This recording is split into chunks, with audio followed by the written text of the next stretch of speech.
ज्ञानतिमिरान्धस्य ज्ञानाञ्जनशलाकया चक्षुरुन्मिलितं येन तस्मै श्रीगुरवे नमः। वन्देऽहं श्रीगुरोः श्रीयुतपदकमलं श्रीगुरून् वैष्णवांश्च श्रीरूपं साग्रजातं सहगण रघुनाथान्वितं तं सजीवं साद्वैतं सावधूतं परिजनसहितं कृष्ण चैतन्यदेवं श्रीराधा कृष्ण पादान् सहगण ललिता श्री विशाखान्वितांश्च यं प्रव्रजन्तम् अनुपेतमपेतकृत्यं द्वैपायनो विरह कातर आजुहाव पुत्रेति तन्मयतया तरबोभिनेदुस् तं सर्वभूतहृदयं मुनिमानतोऽस्मि। नाम संकीर्तनं यस्य सर्वपापप्रणाशनं प्रणामो दुःखशमनः तं नमामि हरिं परम्। वाञ्छाकल्पतरुभ्यश्च कृपासिन्धुभ्य एव च पतितानां पावनेभ्यो वैष्णवेभ्यो नमो नमः। जय श्री कृष्ण चैतन्य प्रभु नित्यानंद श्री अद्वैत गदाधर शिवासादि गौर भक्तवृंद। हरे कृष्ण कृष्ण कृष्ण हरे हरे, हरे राम राम राम हरे हरे।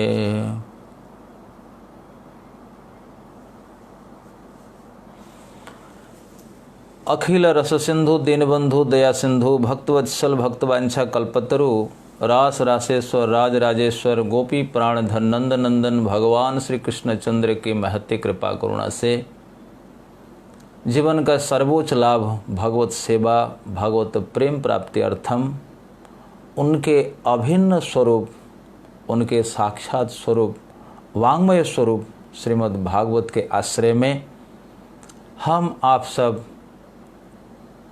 एकत्रित हुए हैं। यह हम सब के लिए परम सौभाग्य की बात है।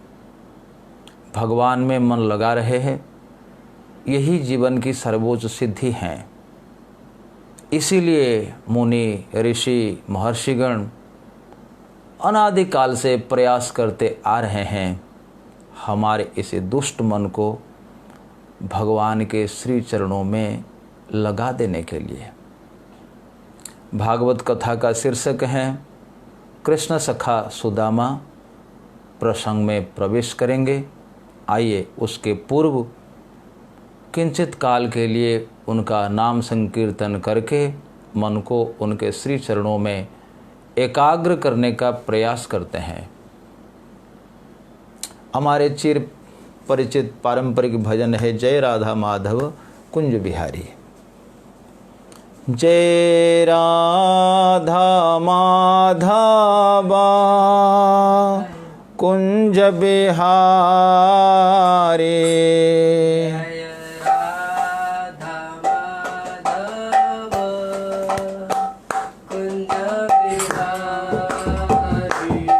जय राधा माधवा कुंज बिहारी।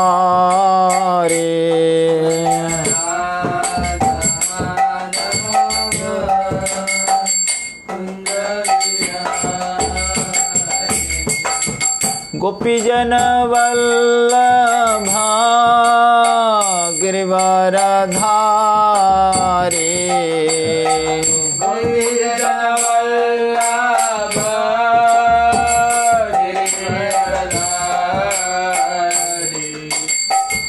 यशोदा यशोदानंदन ब्रज जनरंजन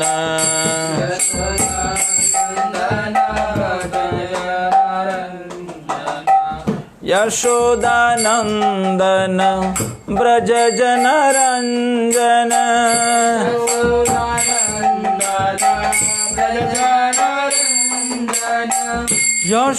यशोदानंदन ब्रज जनरंजन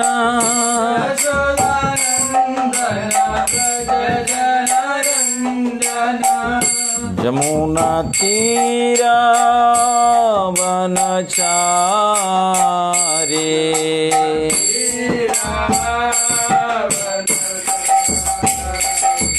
यमुना तीरा वनचारी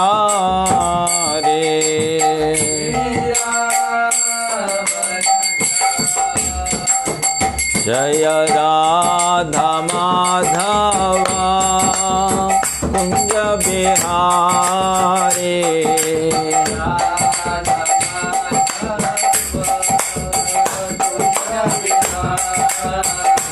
जय राधा माधवा कुंज बिहारी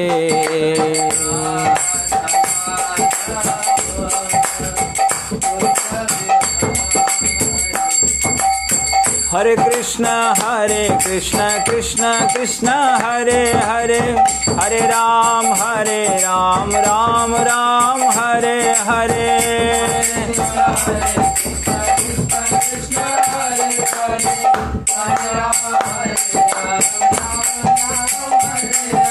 हरे कृष्ण कृष्ण कृष्ण हरे हरे हरे राम राम राम हरे हरे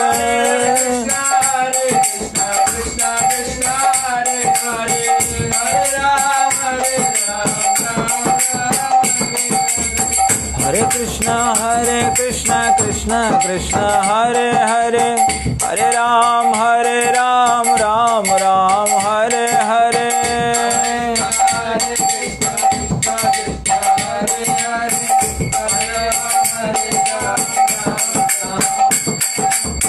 हे दीन बंधु हे दुखहारी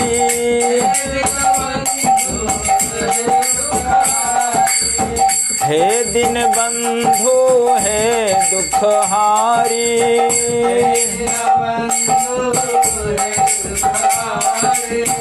भक्त वत्सल भव भयहारी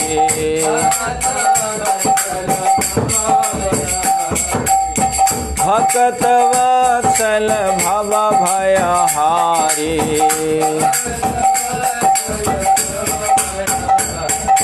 हे दीन बंधु हे दुखहारी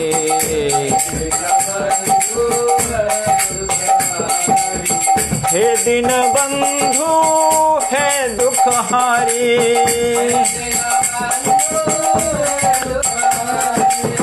भक्त वत्सल भव भयहारी हम आए शरण तिहारे हम आए शरण तिहारे गाओ हम आए शरण तिहारे हम आए शरण तिहारे हे दीन बंधु हे दुखहारी हम आए शरण तिहारे हम आए शरण तिहारे भक्त वत्सल भव भयहारी भक्त वत्सल हे राधा माधवा कुंज बिहारी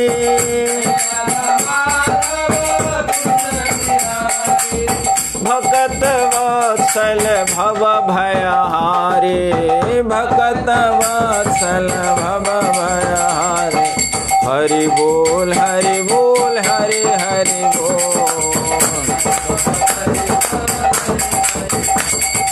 हरि बोल हरि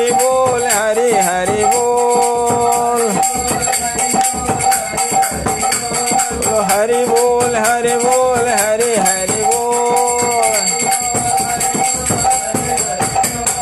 हरि बोल हरि बोल हरि हरि बोल हरि बोल हरि बोल हरि बोल हरि बोल हरि हरि बोल हरि बोल हरि बोल हरि बोल हरि बोल हरि बोल हरि बोल। बोलिए श्री हरिनाम संकीर्तन की जय। भक्तवत्सल भगवान की जय। कृष्ण सखा सुदामा जी महाराज की जय। गौर प्रेमानंदे हरि हरि बोल। ओम नमो भगवते वासुदेवाय।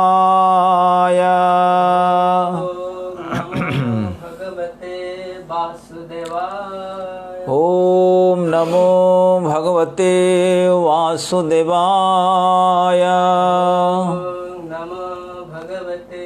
वासुदेवाय। ओम नमो भगवते वासुदेवाय। नमो भगवते वासुदेवाय। नारायणं नमस्कृत्य नारायणं नमस्कृत्यं नरं चैव नरोत्तमं नरं चैव नरोत्तमं देवीं सरस्वती व्यासं देवी सरस्वतीं व्यास ततो जयमुदीरयेत्। जयो मुदीरये। मूकं करोति वाचालं पङ्गुं लङ्घयते गिरिं यत्कृपातमहं वन्दे परमानन्दमाधवम्। यत्कीर्तनं यद्वन्दनं यदीक्षणं यच्छ्रवणं यत्स्मरणं यदहरणं लोकस्य सद्यो विधुनोति कल्मषं तस्मै सुभद्रश्रवसे नमो नमः। भूतेर्महद्भिर्यैमां पुरो विभो निर्मायसेते यदमुषु पुरुषः भुङ्क्ते गुणान् षोडश षोडशात्मकः सोऽलं कृशिष्ट भगवान् वचांसि मे। भक्तवत्सल भगवान की जय। दीनबंधु कृष्ण सुदामा सखा भगवान श्री कृष्णचंद्र की जय। गौर प्रेमानंदे हरि हरि बोल। सभी भक्तों का हम स्वागत करते हैं। आप सबका अभिनंदन अभिवादन। कथा वस्तु हैं कृष्ण सखा सुदामा। हम समझते हैं कि आज का छठा दिन है, छठा दिवस है कृष्ण सखा सुदामा प्रसंग का। 5 दिन व्यतीत हो चुके हैं। आज हम भगवान श्री कृष्ण के साथ सुदामा विप्र का क्या वार्तालाप उसका श्रवण कर रहे हैं। कल आपने सुना था भगवान श्री कृष्ण सुदामा का भव्य स्वागत करते हैं, चरण प्रक्षालन करते हैं, जल सिर पर धारण करते हैं। उनका एतादृश व्यवहार से द्वारका के निवासी भी आश्चर्य में डूब जाते हैं। कौन है विप्र, इतना दुबला पतला, इतना गरीब, रमापति होकर ऐसे गरीबी की सेवा कर रहे हैं। निश्चित रूप से ये कोई भाग्यशाली व्यक्ति होगा। किम अनेन कृतम पुण्यम इत्यादि कथा। भोजन कराया, उनकी खूब सेवा करी। लेकिन कल एक विशेष बात आपने सुनी थी, भगवान ने सुदामा को नए वस्त्र नहीं दिया, नई धोती नहीं दी। कुचेलम। बैठ कर के दोनों मित्र पलंग पर बैठे हुए हैं। एक के हाथ में दूसरा हाथ थाम रखा है। भगवान श्री कृष्ण के हाथ में सुदामा का हाथ है। तो ठाकुर जी अपनी पुरानी बातों का स्मरण कराते हुए सुदामा जी से कह रहे हैं मित्र, आपने विवाह किया कि नहीं किया, पर आपके शरीर से पता लगता है गृहस्थ जैसा आप नहीं लगते हो। गृहस्थों का शरीर थोड़ा चमकदार होता है, आपका ये सूखा रूखा मलिन शरीर है। पर फिर भी आप ब्राह्मण हो, धर्मज्ञ हो, आपने विवाह तो किया होगा, कोई सुशील अपने स्वभाव वाली किसी कन्या से तो आपने विवाह किया होगा।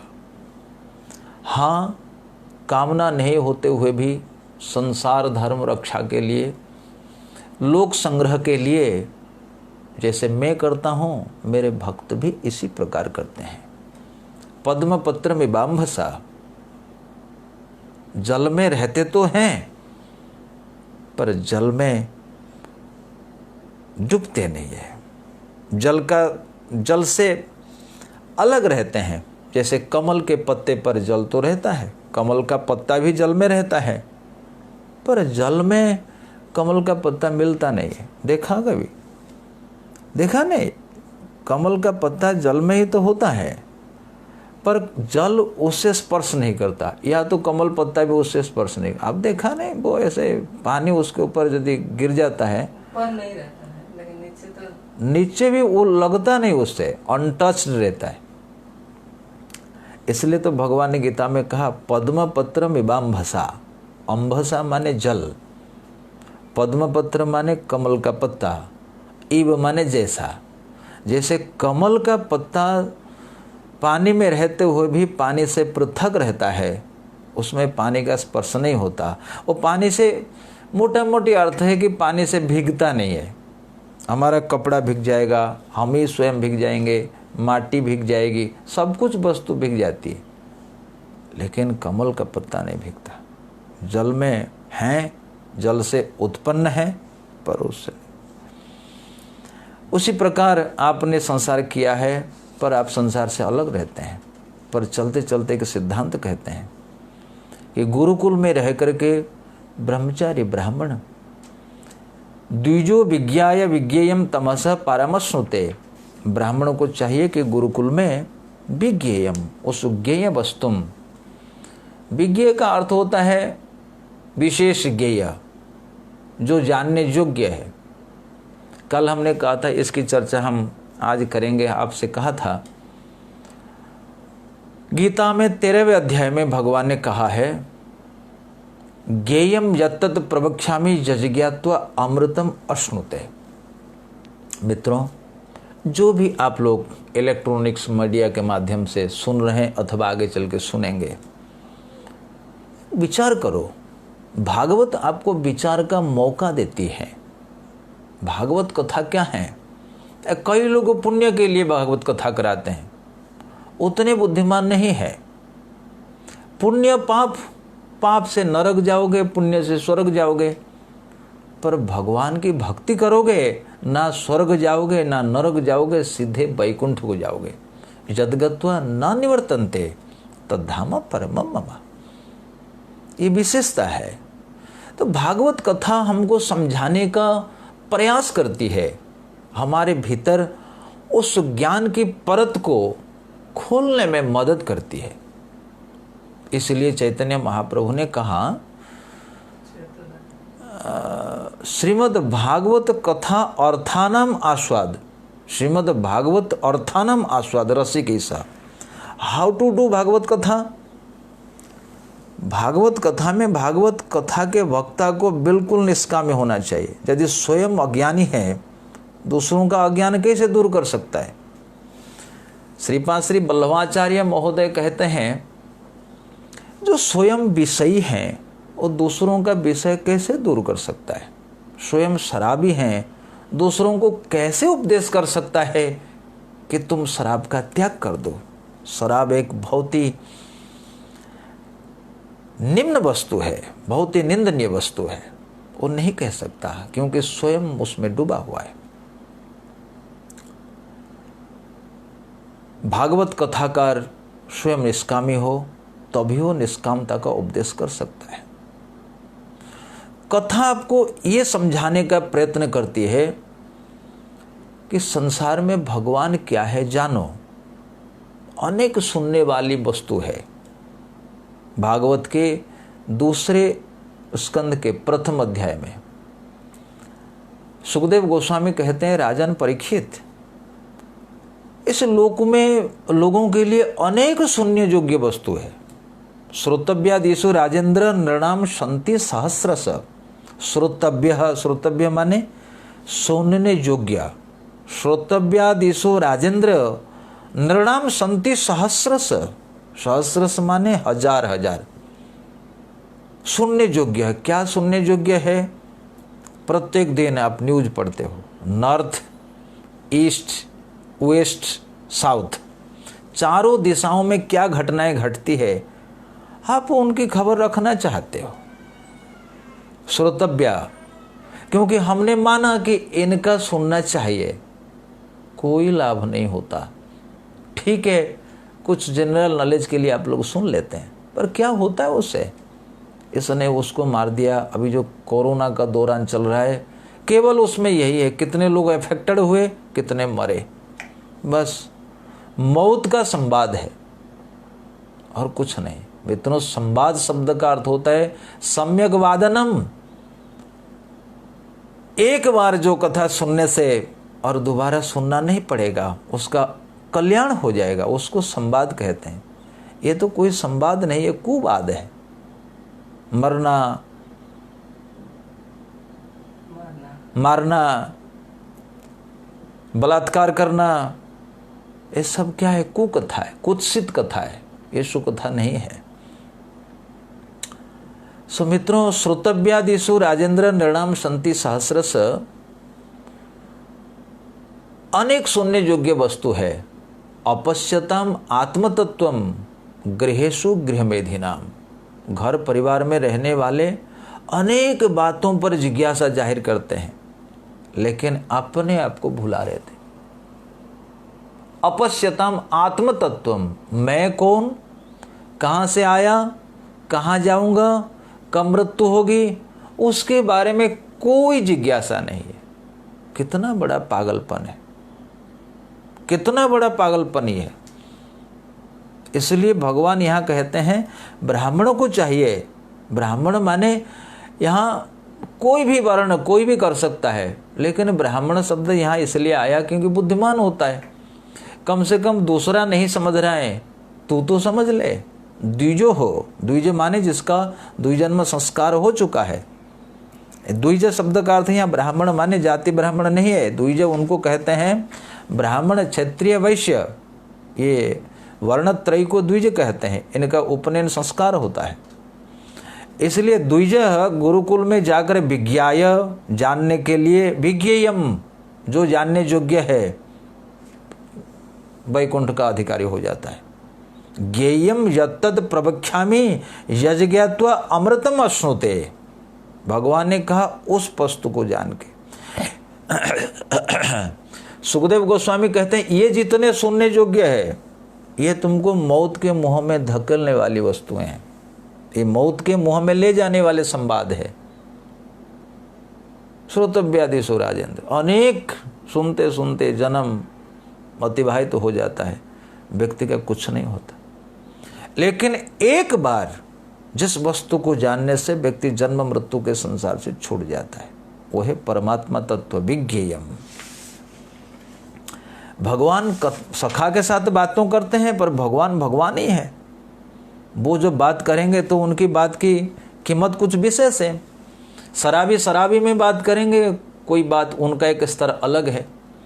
इतिहासकार इतिहासकारों से बात करेंगे, उनका स्तर अलग है। साहित्यकार साहित्यकारों से बात करेंगे, अलग है। वैज्ञानिक वैज्ञानिकों से बात करेंगे, उनका स्तर अलग है। आत्म साक्षात्कार के विज्ञानी और आत्म साक्षात्कार करने वाले परमहंसों से बात करेंगे, और उस कथा का मूल्य कुछ और हैं। और साक्षात भगवान बात करेंगे, एक एक के शब्द महत्वपूर्ण है। द्विजो विज्ञाय विज्ञेयम तमस पारम अश्नुते। समस्त शास्त्रों का सार यही है। जानो, जिसके लिए मनुष्य जन्म मिला है, इसी के लिए। ठाकुर जी कहते हैं कैसे व्यक्ति जानेगा? आज का श्लोक है।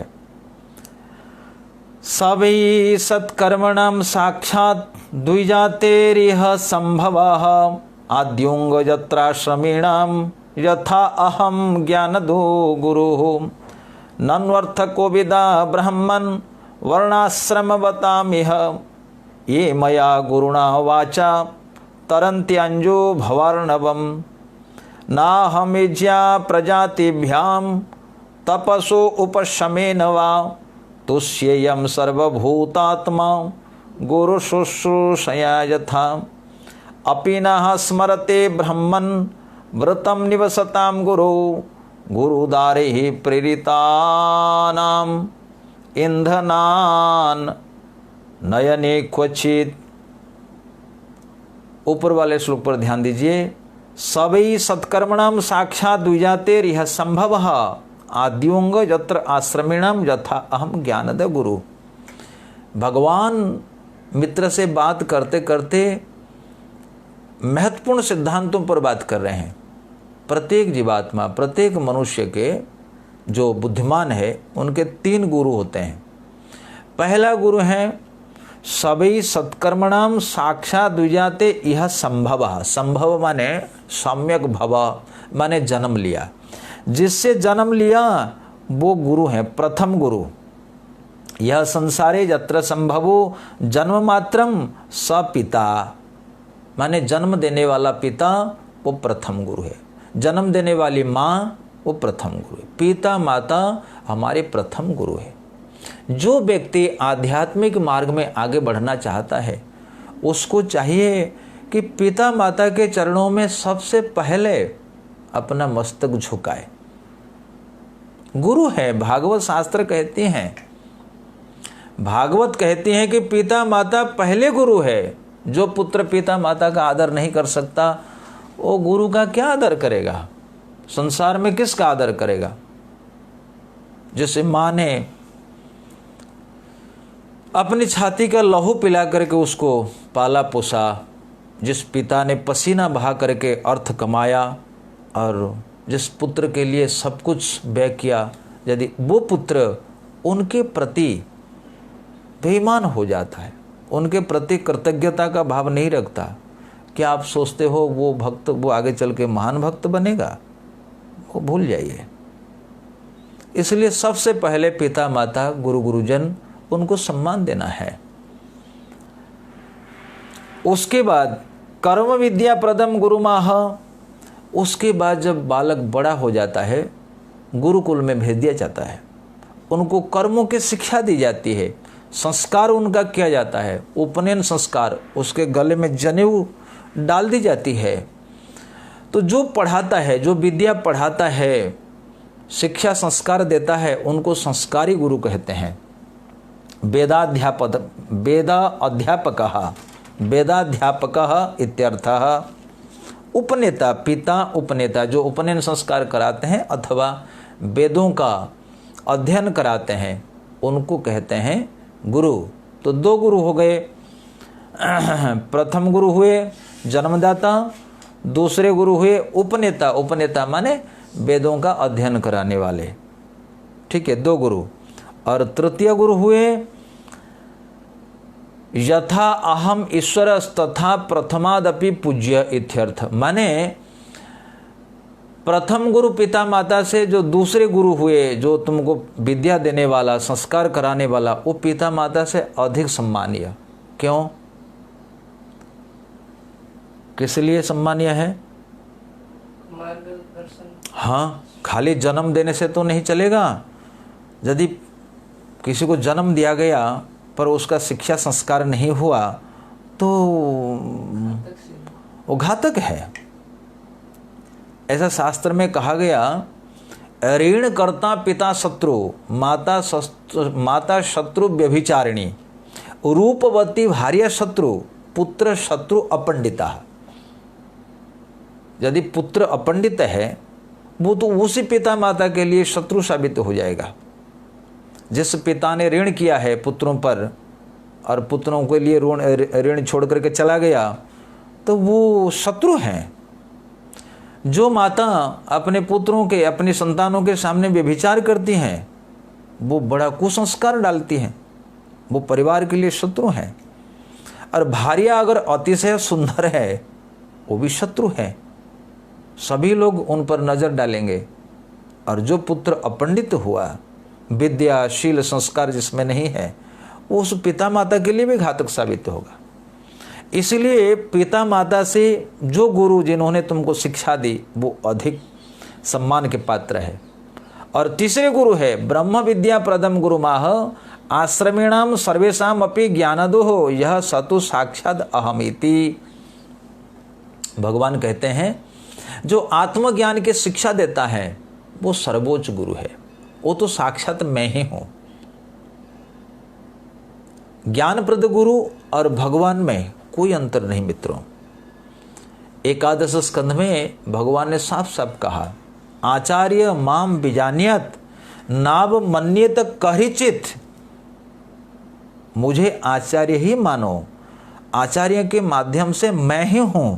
नाव मन्यत कहिचित न मर्त्य बुद्ध्या सुयत सर्वदेव मयो गुरु। बोले गुरु में मर्त्य बुद्धि नहीं करनी चाहिए, गुरु हमारे जैसे हाड़ मांस के पुतला ऐसा नहीं करना चाहिए।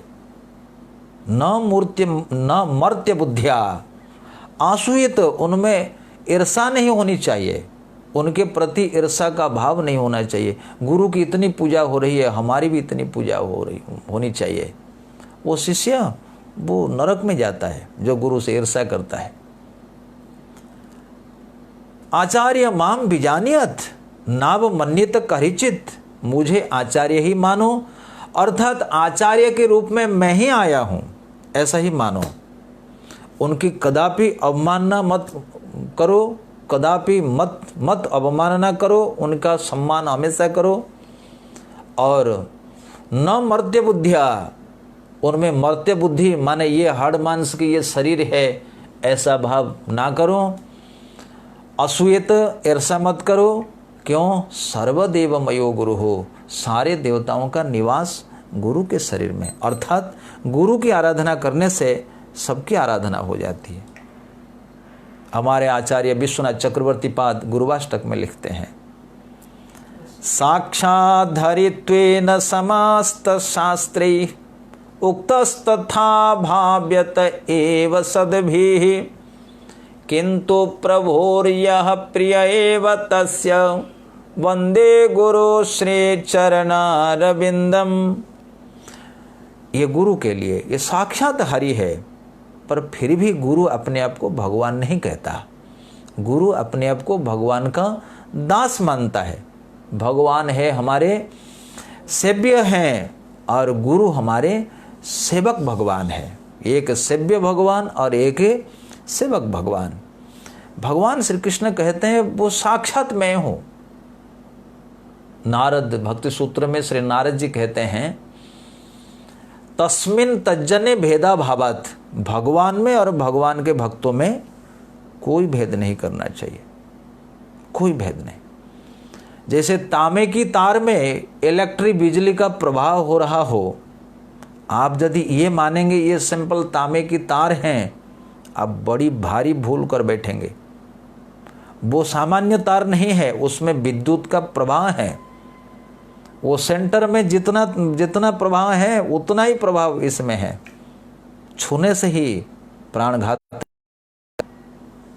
इसलिए गुरु के प्रति मर्त्य बुद्धि, गुरु के प्रति ईर्षा का भाव और गुरु के प्रति असम्मान का भाव, गुरु के प्रति सामान्य बुद्धि, ये सब साधकों के लिए घातक है। कितना बढ़िया सिद्धांत ये है। इसलिए मित्रों, जो व्यक्ति ऐसे गुरु को पा करके नन्वर्थ को विदा ब्रह्मन वर्णाश्रम बतामिह ये मया गुरुणा वाचा तरंति अंजो भवार्णवम। हे ब्राह्मण, हे मित्र, ये संसार में जो वर्णाश्रमी हैं, ननु अर्थ को विदा ब्रह्मन वर्णाश्रम बतामिह। इस संसार में जो वर्णाश्रमी हैं कौन है? 4 वर्ण 4 आश्रम।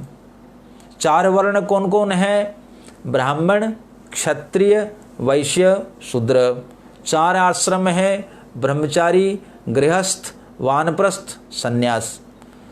तो इस संसार में जो वर्णाश्रमी हम लोग है, खास करके भारत में, बाकी देशों में तो वर्णाश्रम धर्म का कोई अर्थ ही नहीं है, वेद ही नहीं है, वेदों में वर्णाश्रम धर्म का वर्णन है।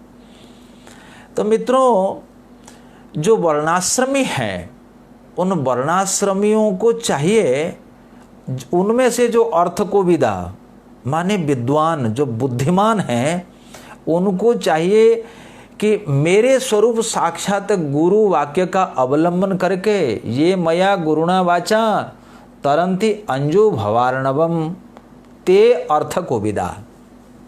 वर्णाश्रमियों में से यानी 4 वर्ण 4 आश्रमों में अंतर्भुक्त होकर अपने अपने कर्तव्यों का पालन करते हुए यदि गुरु की आज्ञा के अनुसार मेरी प्राप्ति के लिए साधन करते हैं तो उन्हीं को बुद्धिमान माना जाएगा अथवा माना जाना चाहिए।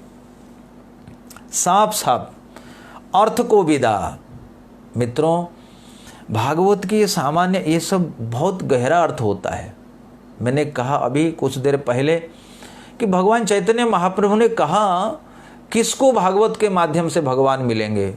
बोले भागवत अर्थानम आस्वाद रसिक ही सह। रसिक माने, रस माने भगवान श्री कृष्ण के साथ पंच रस से जो आदान प्रदान करता है, शांत, दास्य, साख्य, वात्सल्य, श्रृंगार, इन 5 रसों में से जो भगवान के साथ प्रेम संबंध से जुड़ा हुआ है उनको रसिक भक्त कहते हैं। उन रसिक भक्तों में से जो भागवत के प्रति श्रद्धालु हैं उनके साथ बैठकर भागवत के प्रत्येक श्लोकों का अर्थ को समझना और उसको समझ करके उतारने के लिए जो प्रयास करता है वही भगवान का साक्षात्कार करता है। भागवत अर्थानम आस्वाद रसिक ही सहा, अकेले नहीं समझ पाएंगे। इसलिए भागवत का बड़ा गहरा अर्थ है। ठाकुर जी मित्र के साथ बात तो कर रहे हैं पर हंसी हंसी में बड़े बड़े सिद्धांत देते जा रहे हैं। अरे भाई, यदि मुक्ता के कोई आकाश में मुक्ता की खेती हो रही हो और वर्षा हो जाए तो उस पेड़ों से अगर झड़ेगी भी तो मुक्ता ही तो झड़ेंगे।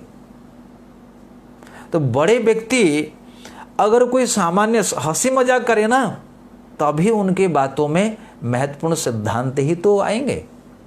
ये होता है बड़ों का बड़प्पन, बड़ों का बड़प्पन। चाणक्य पंडित ने कहा शेर के गुफा में चले जाओगे मुक्ता मिलने की संभावना है ना। हाथी के कहीं गुफा में चले जाओगे गजब मुक्ता मिलने की संभावना है।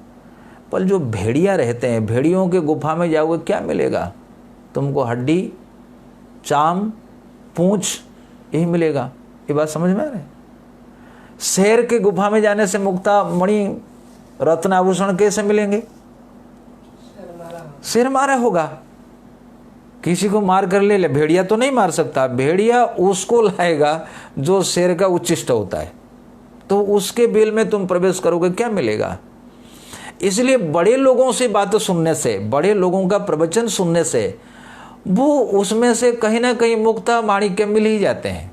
श्री कृष्ण हास परिहास मित्र के साथ बात कर रहे हैं लेकिन महान सिद्धांत देते हुए जा रहे हैं। भगवान भगवान ही है, अद्वितीयम, उनका प्रवचन अद्वितीय है। बस एक ही सुदामा प्रसंग जीवन में सब कुछ दे देगा। पूर्ण है। ओम पूर्णमदः पूर्णमिदं पूर्णात् पूर्णमुदच्यते पूर्णस्य पूर्णमादाय पूर्णमेवावशिष्यते। भागवत का प्रत्येक अध्याय पूर्ण है। भागवत का प्रत्येक अध्याय नहीं, प्रत्येक श्लोक पूर्ण है। प्रत्येक श्लोक नहीं, प्रत्येक शब्द पूर्ण है। शब्द नहीं, प्रत्येक अक्षर पूर्ण है। चैतन्य महाप्रभु कहते हैं कृष्ण सम भागवत विभु सर्वाश्रय। कृष्ण सम भागवत विभु सर्वाश्रय। प्रति श्लोके प्रति अक्षरे नानार्थकाय। प्रतिश्लोके प्रति अक्षरे नानार्थ कृष्ण समभागवत विभु सर्वाश्रय कृष्ण सम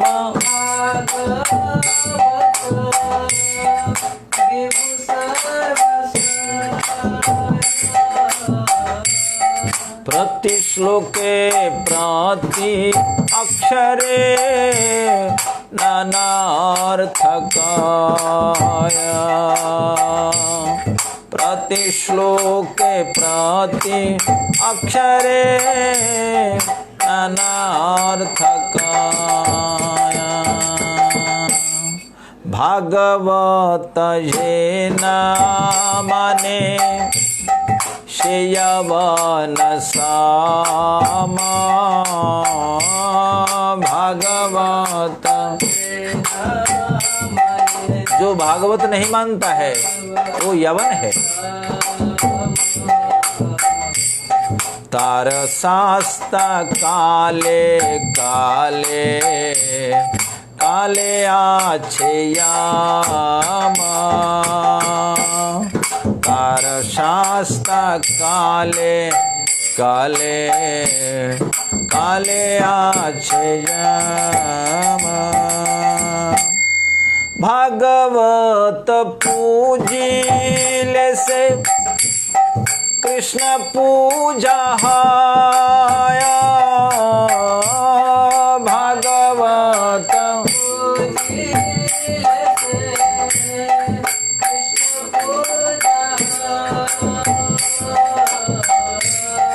भागवत श्रवण पान भक्तिमान भागवत श्रवण पान भक्तिमान। चैतन्य भागवत और चैतन्य चरितामृत की ये पद है। कृष्ण सम भागवत विभु सर्वाश्रय। भागवत और कृष्ण में कोई अंतर नहीं। पद्म पुराण में कहा गया तेनेयं वाङ्मयी मूर्ति ही प्रत्यक्षा वर्तते हरेः सेवनात् श्रवणात् पाठात् दर्शनात् पापनाशिनी। ये भगवान श्री कृष्ण के शब्दमय विग्रह है, वाङ्मयी मूर्ति, वाङ्मय विग्रह है। इनका सेवन करने से, इनका श्रवण करने से, इनका पठन करने से, इनका दर्शन करने मात्र से प्राणी मात्र का कल्याण होता है। उसी पद्म पुराण में कहा गया है जीवन छवो निगदित सतुपाप कर्म ये न श्रुतम भगवत कथा न किंचित धिक्तम नरम पशु समम भुवि भार रूपम एवं वदन्ति दिवि देव समाज मुख्याः। बोले वो पशु है, धरती में भार स्वरूप है।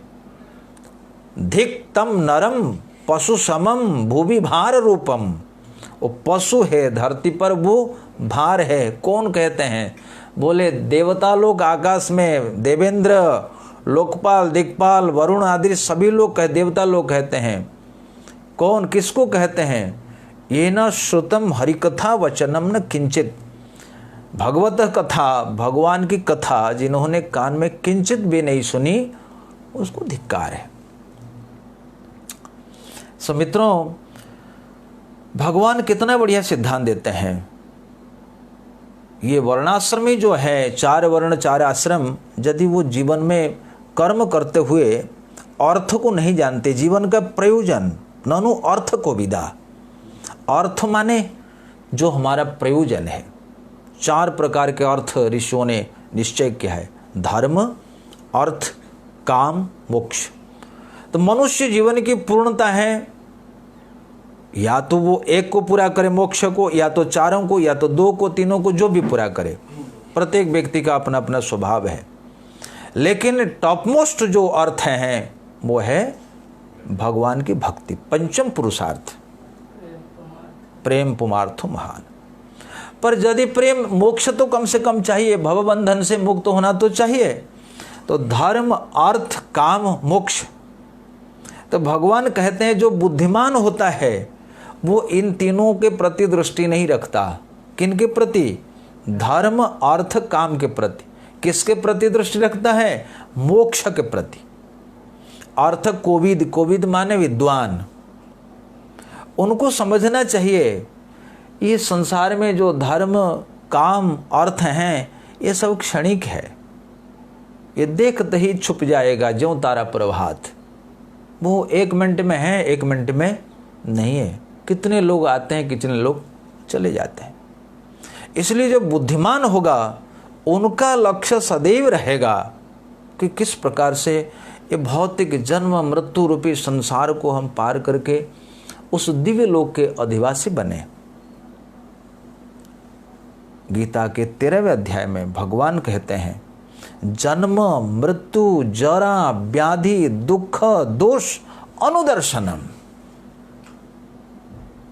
बारंबार देखना चाहिए मेरा जन्म क्यों हो रहा है, मेरी मृत्यु क्यों हो रही है। लोगों से पूछो, अरे भाई मृत्यु ऐसा तो ऐसे होती है, सबकी होती है।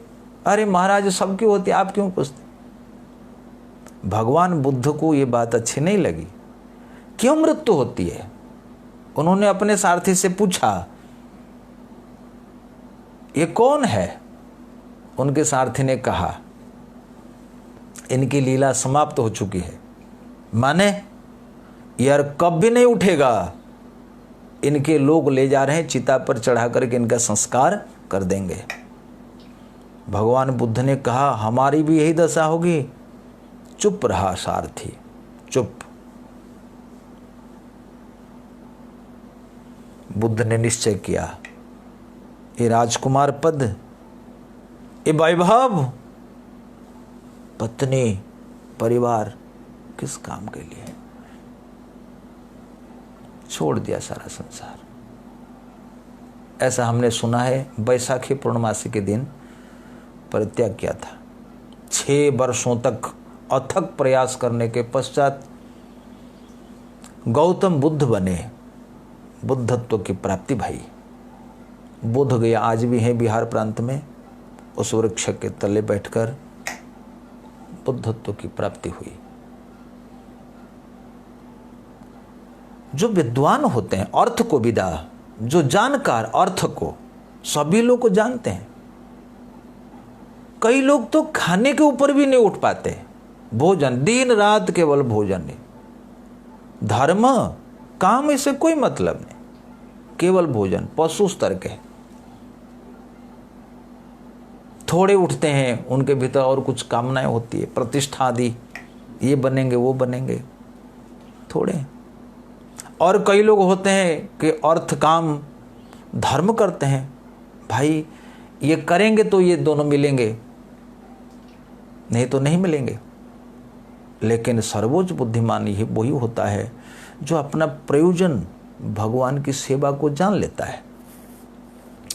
प्रहलाद महाराज हिरण्यकश्यप से कहते हैं पिताजी असुर स्वभाव के लोग नहीं जानते, नति विदुः स्वार्थ गतिम ही विष्णुम दूराशयाये बहिरर्थ मानिनः अदांत गोभीर विशताम तमिश्राम पुनः पुनः शर्वित सर्वणानाम नते विदुः स्वार्थम गतिम ही विष्णुम। वे भोगवादी व्यक्ति, वे काम से अंधे व्यक्ति अपना स्वार्थ भगवान श्री विष्णु हैं इस बात को नहीं जानते हैं। वो तो स्वार्थ उसको मानते हैं, इतना पैसा, इतना बैंक बैलेंस, इतनी गाड़ी, इतने घोड़े, इतने बंगले, इतनी प्रतिष्ठा हो जाना, उसको स्वार्थ मानते हैं। एक भी चीज हमारे साथ जाने वाली नहीं है। धर्मशाला में जाकर के धर्मशाला की दीवार को, धर्मशाला के पंखों को, धर्मशाला के फ्रिज को अपना मानना क्या है? ये हाँ क्या है? मूर्खता है भाई। ये संसार में ये कौड़ी हम लेके नहीं जा सकते। रेन बसेरा है, राही है, आया है, 2 रात रुकेगा फिर चल देगा। यही भूमि है। कितने आए कितने गए। जिस भूमि में तुम्हारा घर है दिल्ली में, उसे पूछो पिताजी इससे पहले कौन थे? हमारे पिताजी थे। उनसे पूछो उनसे पहले हमारे पिताजी थे, दादाजी। उनसे पहले वो थे। कितने दादे परदादे पुरखे चले गए। जमीन वही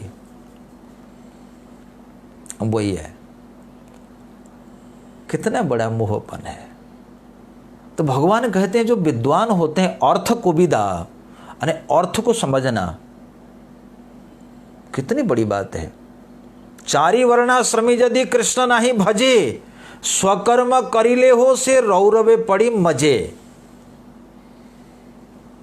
ब्राह्मण क्षत्रिय वैश्य शूद्र ब्रह्मचारी गृहस्थ वानप्रस्थ संन्यास, कोई भी वर्ण कोई भी आश्रम ठीक ठीक से पालन भी करता है, पर कृष्ण का भजन नहीं करता।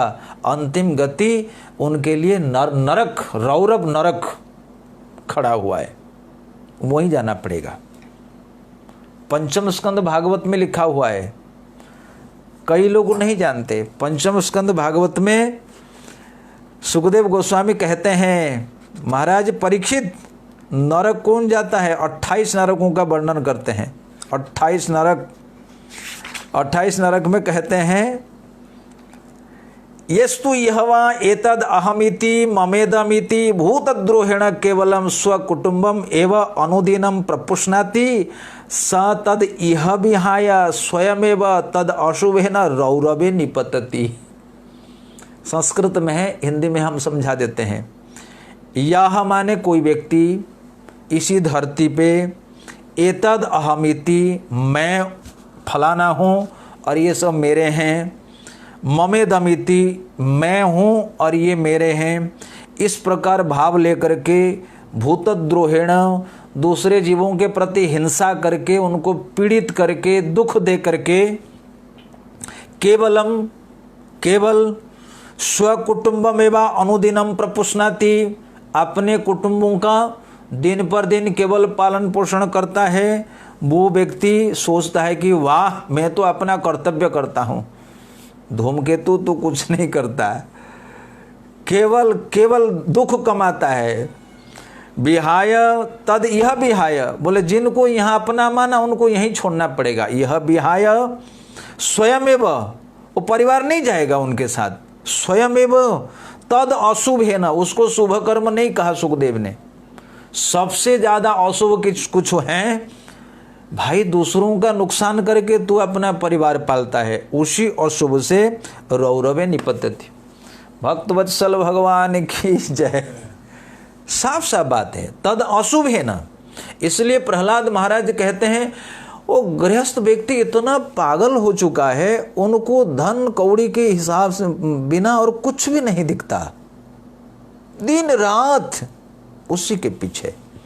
इदमद्य मया लब्धम इमं प्राप्स्ये मनोरथम इदमस्ति दमपि में भविष्यति पुनर्धनम। आज मेरे पास इतना, कल मेरे पास इतना होगा। आज मैंने उन पर शासन किया, परसों में उन पर शासन करूंगा। इसी को अर्थ मानते हैं, लेकिन सारा अनर्थ इसी से, ये अशुभ माना गया। इसलिए भगवान कहते हैं यदि वर्णाश्रमी हैं और उनको ठीक ठीक से पता है कि आत्म साक्षात्कार जीवन का सर्वोच्च लक्ष्य है, अर्थ है, प्रयोजन है, तो ये मया गुरुणा वाचा तरंती अंजो भवार्णवम, और गुरु के वाक्य से बड़ी सरलता से तर जाते हैं। देखो, गुरुणा वाचा मया, बोले मैं गुरु के माध्यम से ही उपदेश देता हूं। टीका में कहते हैं गुरुणा, हाँ, संसारम अतो ज्ञान प्रदम गुरु रूपम माम आश्रित्य ये संसारम तरंती ते बुद्धिमंत। बोले ज्ञान प्रद गुरु को मेरा स्वरूप जानकर जो व्यक्ति संसार से तरता है उनको बुद्धिमान मानना चाहिए। ते ननु वर्णाश्रम बता मध्य अर्थ को विदा, बोले संसार में जो वर्णाधर्मी हैं उनमें से बुद्धिमान है। यह मनुष्य जन्मनि, इसी मनुष्य जन्म में तत्रापि वर्णाश्रमत्वे, बड़ा भाग्य मिला, अमेरिका में जन्म नहीं मिला, भारत में मिला, ताकि वर्ण धर्म में आया है, उनकी बुद्धि विकसित हुई है। सती ये मया गुरुणा गुरु रूपेण, वर्णाश्रम में प्रतिष्ठित होकर मेरे स्वरूप गुरु के वाक्य में वक्त्रा वाचा उपदेश मात्रणय, बोले गुरु के मुख से जो उपदेश है उसको सुन करके अंजह सुखे नैव, बोले बड़ी सरलता से सुखपूर्वक भवार्णवम तरंती इति ज्ञानपद गुरुर अहिक सेव्यो नास्ति इति उक्तम। बोले वो गुरु इस संसार में सर्वश्रेष्ठ हैं, उनकी पूजा की जानी चाहिए, उनसे बढ़कर के पूज्य और कोई नहीं है, नहीं है, नहीं है। क्लियर, साफ साफ भगवान कहते हैं संसार में उस गुरु से जो ज्ञान दे करके हमको इस परपार से ले जाते हैं, भीम भवार्णव, इस संसार को कहते हैं भवसागर, माने पुनरपि जननम पुनरपि मरणम पुनरपि जननी जठरे शयनम, यह संसारे घोर दुस्तारे कृपया पारे पाहि मुरारे, भज गोविंदम भज गोविंदम भज गोविंदम मूढ़मते। ओ माय रास्कल माइंड, ये संसार, ये भीम भवार्णव है, भयंकर है। देखो कैसे विपत्ति, तरह तरह की विपत्तियां हैं, इसलिए इसको भयंकर भवसागर कहते हैं। भव माने जन्म लेना। भवसागर क्यों कहते हैं? जैसे सागर की सीमा को देखना अत्यंत दुष्कर है, किसी को सागर की सीमा दिखाई नहीं पड़ती। उसी प्रकार मित्रों, जीवात्मा को अपने जन्म मृत्यु की सीमा दिखाई नहीं पड़ती, कितने बार जन्म लिया, कितनी बार मरा, कोई सीमा नहीं। इसलिए जन्म मृत्यु के ये संसार, ये संसरण को ही सागर बोलते हैं, संसार बोलते हैं। संसरतीति संसारः, जन्म मरण के चक्कर में केवल एक गोल चक्कर में फंसा हुआ, जाता है आता है, जाता है आता है, इसी संसरण को संसार कहते हैं। और संसार में दुख यंत्रणा है, उनको संस्कृति कहते हैं। तो संसार में संस्कृति के संक्रमण से बचने के लिए एकमात्र उपाय यह है गुरु के चरणों में शरणागति। संसार के संक्रमण से एकमात्र उपाय है भगवान के चरणों में शरणापन्न, शरणागति। इसलिए ठाकुर जी कहते हैं वही बुद्धिमंत है जो भगवान की आज्ञा का पालन करता है। अच्छा, सबसे और एक इंटरेस्टिंग बात है, गुरुणा बाचा, गुरु सेवा। देखो, गुरु सेवा में जितने मुख्य बातें, बैठो, सबसे अधिक महत्वपूर्ण क्या बात है? बोले गुरु का वाक्य है, तरंती अंजो भवार्णवम गुरुणा वाचा। प्रभुपाद जी कहते थे दो प्रकार से गुरु की सेवा, एक है बपू सेवा, दूसरा है वाणी सेवा। दोनों सेवाओं में से मुख्य कौन है? वाणी सेवा। यदि बपू सेवा करने के लिए आपको कहीं अवसर प्राप्त होते है, करिए। पानी देना, उनके वस्त्र साफ कर देना, उनके शारीरिक सेवा करना, जो भी हैं, क्योंकि उनसे और श्रेष्ठ पूज्य संसार में कोई नहीं है, करिए।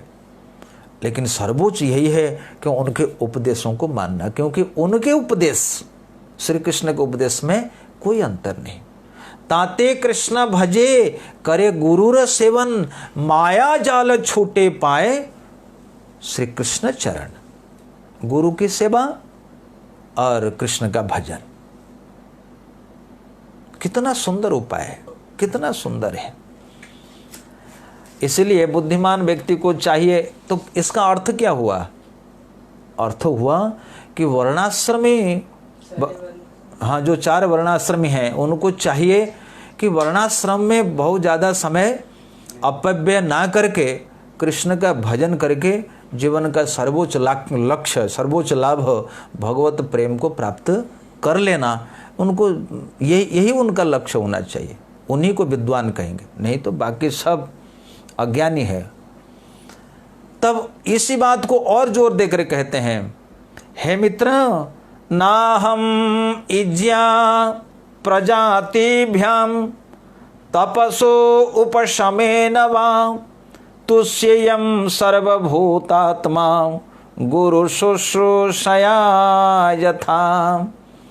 हे सुदामा, इस संसार में मैं ब्रह्मचारी धर्म के द्वारा प्रसन्न नहीं होता हूँ। इज्या माने यज्ञ जपादि करना, ब्रह्मचारी धर्म। तब चक्रवर्ती जी लिखते हैं, प्रजाति माने प्रजा उत्पन्न करना, गृहस्थ धर्म। तपस माने वानप्रस्थ धर्म। उपशम, शमदम उपशम माने संन्यास धर्म। ना ब्रह्मचारी धर्म से मैं प्रसन्न होता हूँ, ना गृहस्थ धर्म से हम प्रसन्न होते हैं, ना वानप्रस्थ धर्म से हम प्रसन्न होते हैं, ना हम सन्यासी धर्म से प्रसन्न होते हैं। फिर आप कैसे प्रसन्न होते हो?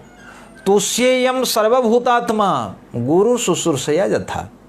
बोले घट घट में रहने वाले, सभी भूतों के हृदय में रहने वाले मैं जिस प्रकार गुरु सेवा से प्रसन्न होता हूँ, और किसी भी उपाय से मैं प्रसन्न नहीं होता। मुझे प्रसन्न करने के लिए और कोई उपाय नहीं है। हो गया तुम्हारा, चारि वर्णाश्रमी यदि कृष्ण ही भजे। हाँ, उनको भेज दिया मैंने, नरक भेज दिया। तो ठाकुर जी वाकई कितनी बड़ी बात कहते हैं। ब्रह्मचारी, गृहस्थ, वानप्रस्थ, संन्यास। वल्लभाचार्य महोदय इसमें एक बहुत बढ़िया भाव देते हैं। वल्लभाचार्य कहते हैं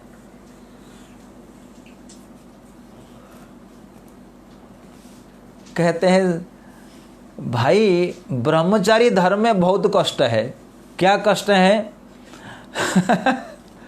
कहते हैं प्रजाति उत्पत्ति तीनों उत्पत्ति प्रलय कुर्ब। हाँ, ब्रह्मचारी जीवन में कष्ट कहते हैं कि गुरु के लिए बहुत सारा पानी लेके आना, वो करना, वो वैसे ब्रह्मचर्य को धारण करना, वो बहुत कष्ट करना पड़ता है।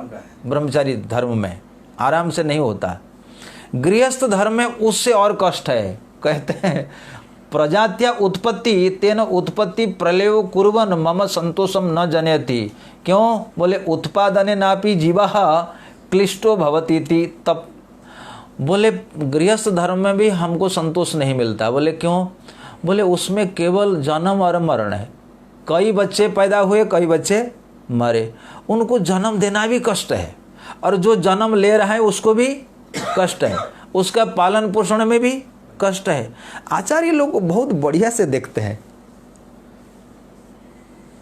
नीरा संसारी कुछ नहीं देखता, उसको तो पश्यन्नपि न पश्यति। सामने व्यक्ति मर रहे हैं तब भी नहीं दिखता उसको। कहते हैं प्रजाति धर्म में बिल्कुल खाली कष्ट ही कष्ट है, क्लिष्ट भवति। अच्छा, वानप्रस्थ धर्म में और कष्ट है।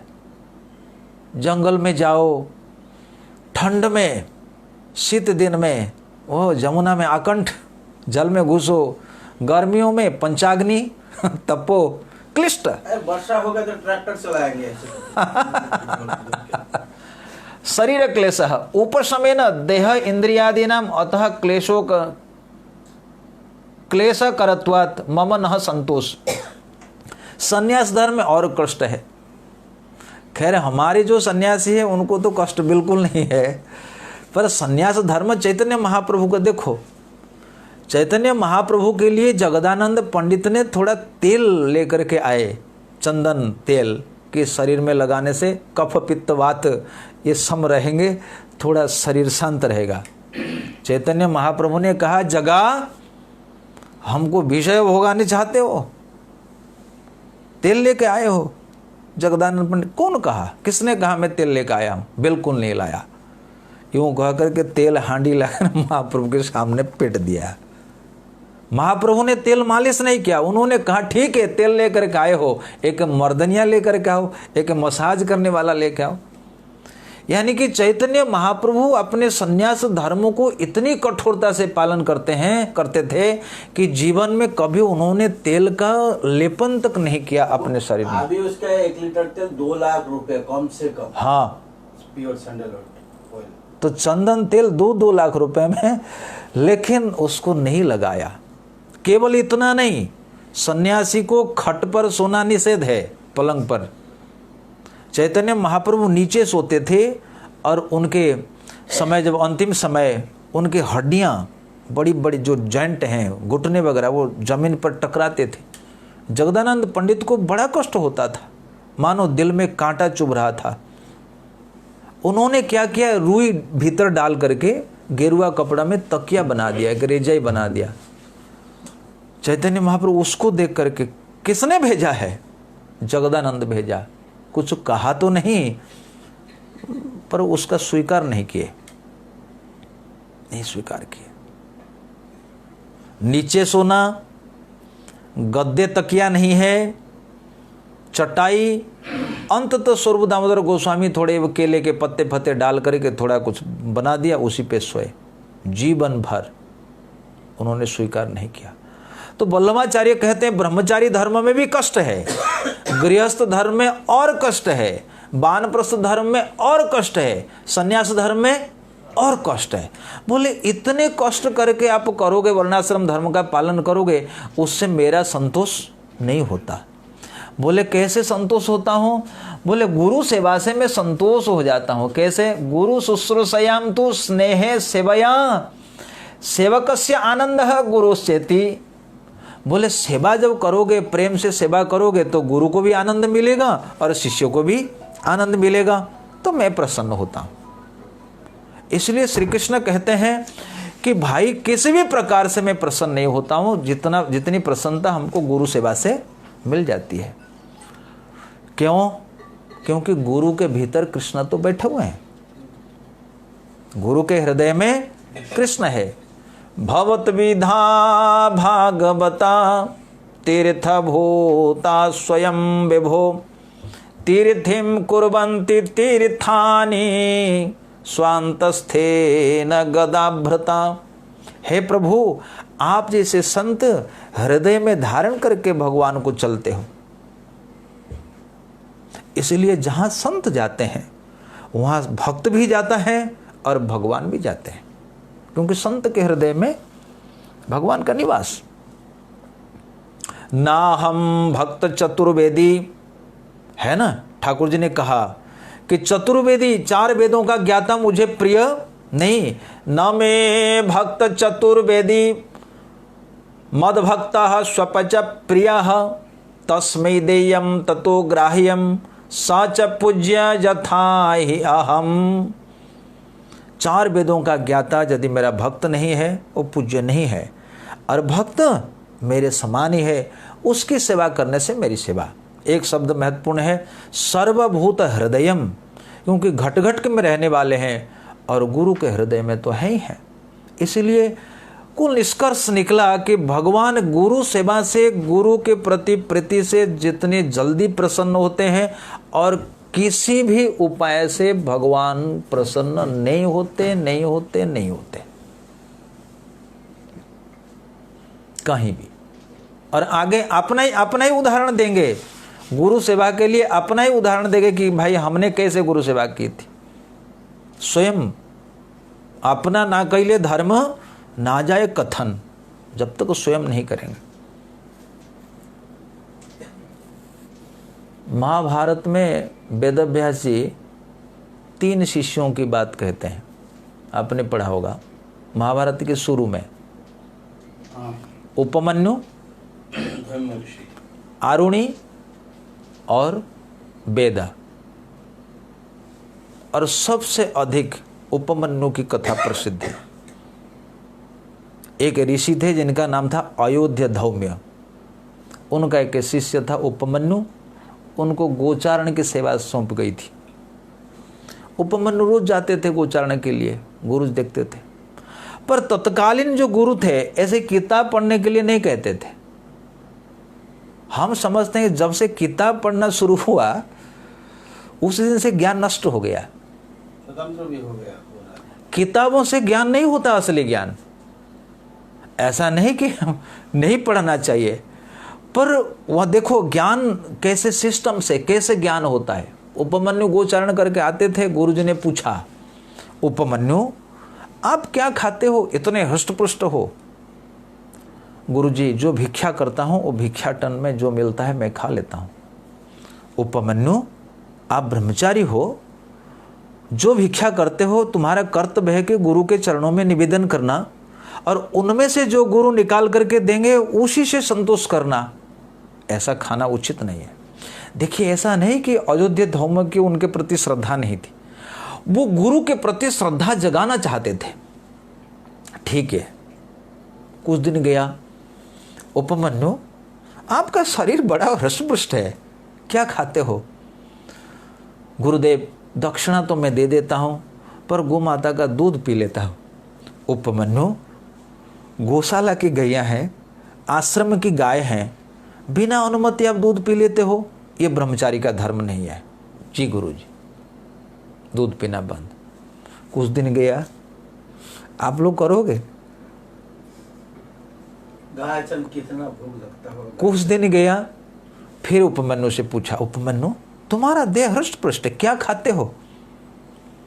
गुरुजी, ना दक्षिणा ना दूध, जो बछियां पीती हैं उनके मुंह में जो झाग लगती है उसको मैं चाट करके खा लेता हूं, उससे गुजर बसर करता हूं। राम राम राम राम, तुम इतना बड़ा अन्याय करते हो। वो बछिया तो इसलिए झाग छोड़ती हैं, पीछे चाट चाट करके खाएगी, तुम उनका भोजन कैसे कर लेते हो? और बछिया तुम्हारे ऊपर ज़्यादा कृपा करके ज़्यादा झाग छोड़ देती होगी। ना ना, नहीं खाना चाहिए। ठीक है गुरुजी, नहीं खाऊंगा। झाग भी बंद कर दिए, भोजन भी बंद है, दूध भी बंद है, कुछ भी नहीं है। जैसे कुम्हार क्या करता है, हांडी के भीतर एक प्रेशर देता है, ऊपर से ठोकता है। अयोध्या धौम्य उनकी नजर तो उपमन्यु पर है, पर बाहर से ठोकाई हो रही है। गुरु के प्रति कितनी श्रद्धा है, कितनी निष्ठा है, जो भगवान कहते हैं कुछ नहीं है। उच्चारण करने में जैसे आपने कहा कितना कष्ट, धूप में घूमना, पानी नहीं, कुछ भी नहीं, दिन भर चलना, भोजन अभाव हो गया। उपमन्यु का सर चकराने लगा, भूख के विकलता के कारण वो आग के पत्ते खा लिए, नेत्र दृष्टि समाप्त हो गई, अंधे हो गई। पर फिर भी गोधन के पीछे पीछे चल रहे थे। उनके खूर के टापू जो है वो उसके शब्द को अनुकरण करके वो चलते थे, लेकिन मार्ग में आते आते एक एक खड्डा था, एक एक कुआं था, उसमें गिर गए। गोधन गोष्ठ में वापस आ गया। गुरु तो गुरु ही होते हैं। गुरु ने पूछा, उपमन्यु कहाँ है? उपमन्यु दिख नहीं रहा है। किसने कहा, नहीं गुरुजी, गाय तो सब वापिस आ गए पर उपमन्यु नहीं आया। उसी रात्रि के अंधकार में धौम्य ऋषि चलते हैं जंगल की ओर। उपमन्यु, बेटा उपमन्यु, तुम कहाँ हो? गुरुजी, मैं यहाँ हूं, इसे कुएं में मैं गिर गया। गुरुजी जाकर के पूछे, बेटा क्या हुआ? सारा वृत्तांत तो उन्होंने सुनाया। गुरुजी ने कहा, बेटा ये अश्विनी कुमार का मंत्र है, तुम उच्चारण करो। गुरु के प्रति अपार श्रद्धा थी। उपमन्यु ने अश्विनी कुमारों का मंत्र जैसे स्मरण किया, सूर्यपुत्र अश्विनी कुमार वहां उपस्थित होते हैं। अपने ही मंत्र शक्ति से एक पुआ बनाकर उनको देते हैं, लो तुम खा लो। अश्विनी कुमार ने कहा, ना, मेरे गुरु को निवेदन किए बिना मैं उसे स्वीकार नहीं करूंगा। अश्विनी कुमार कहते हैं, तुम्हारे गुरुजी जब शिष्य थे हमको ही बुलाए थे और हम भी पुआ दिए थे, तुम्हारे गुरु तो गुरु को दिए बिना खा गए थे, तुम भी खा लो। पर उपमन्यु ने कहा, गुरु तो गुरु ही होता है, मेरे गुरु ने क्या किया वो हमारे लिए जरूरी नहीं है। गुरु जी हमें आज्ञा दी है, गुरु के दिए बगैर हम स्वीकार नहीं करेंगे। इतना सुनते ही अयोध्या धौम्य वो हृदय विगलित। अश्विनी कुमार उनकी गुरु भक्ति देख करके आशीर्वाद दिए, हे उपमन्यु, हम तुमको आशीर्वाद देते हैं, तुम्हारी नेत्र ज्योति इसी क्षण तुम्हें उपलब्ध हो जाए।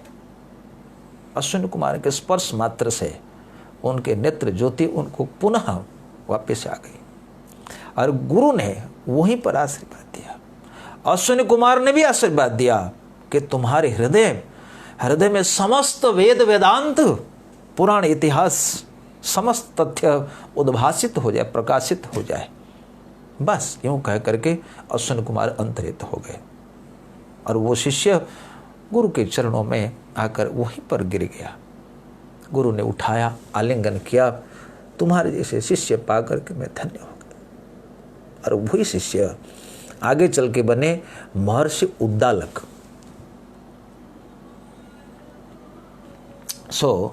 जो शिष्य वाकई होता है वही आगे चल के गुरु होता है।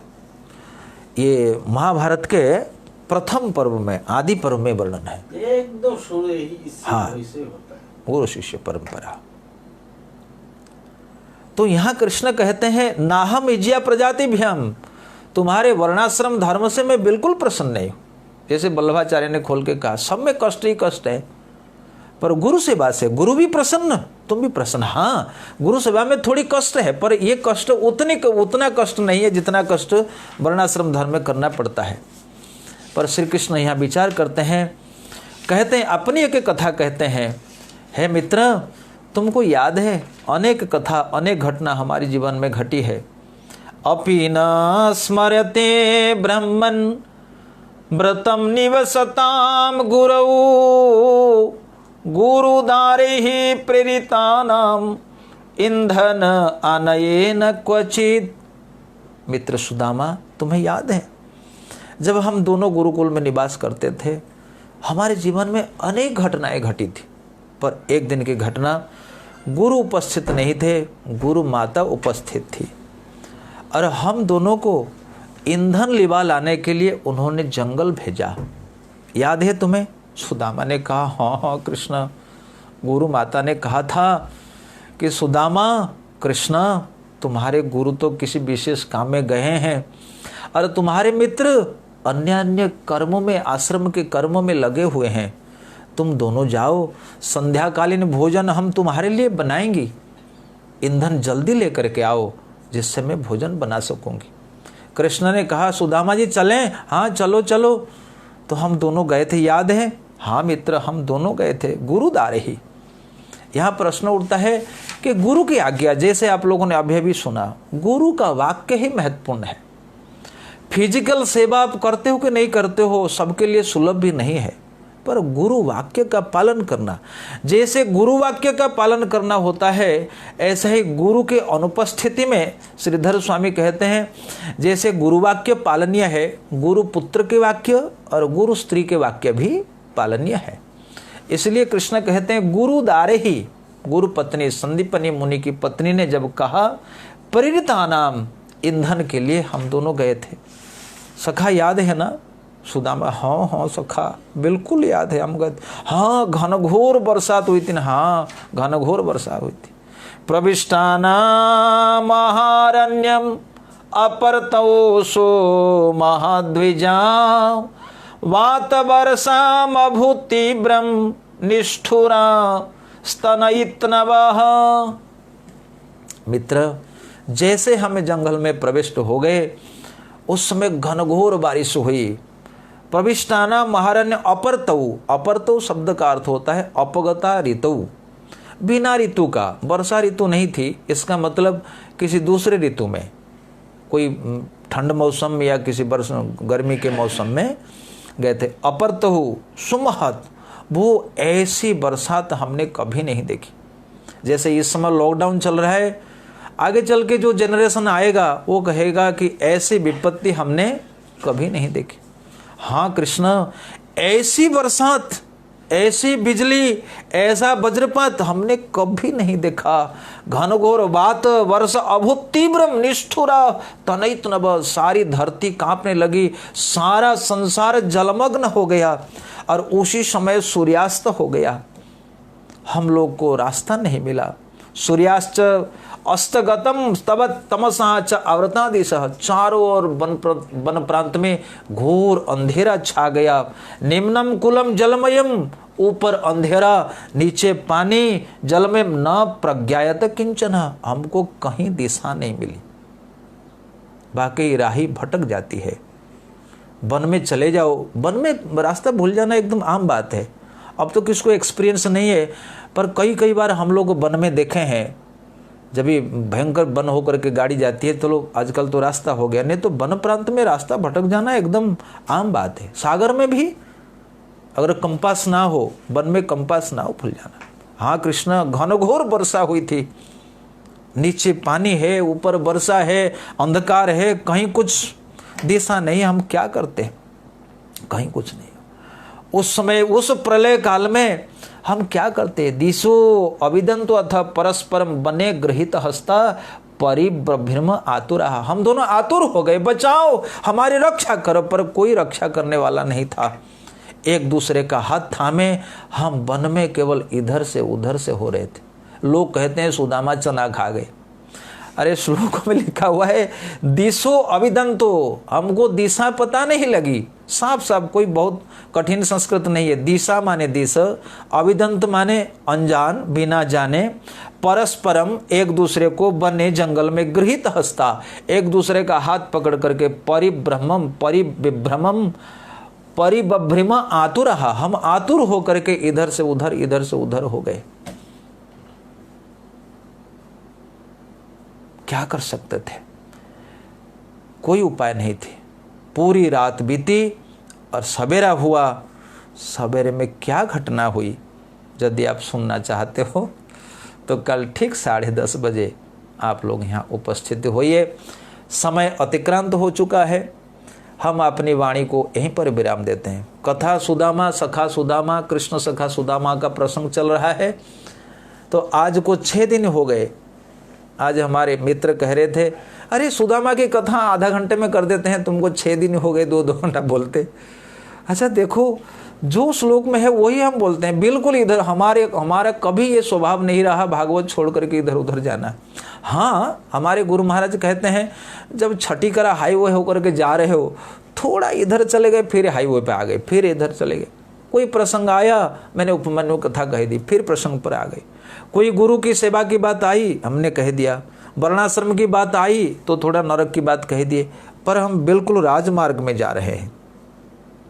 इसलिए भागवत बहुत महत्वपूर्ण। सुखदेव जैसे परमहंस कहने में समर्थ, परीक्षित जैसे महान राजर्षि सुनने में समर्थ, हम तो किस खेत की मूली है। पर वही है, जैसे उपमन्यु झाग चाट करके रहते थे, जो आचार्य लोगों ने पिया चाखा, उनकी जो थोड़ी थोड़ी झाग हैं, बस उसी को चाट करके हम लोग परम संतोष को प्राप्त हो रहे हैं। इन्हीं शब्दों के साथ हम अपनी वाणी को यहीं विराम देते हैं।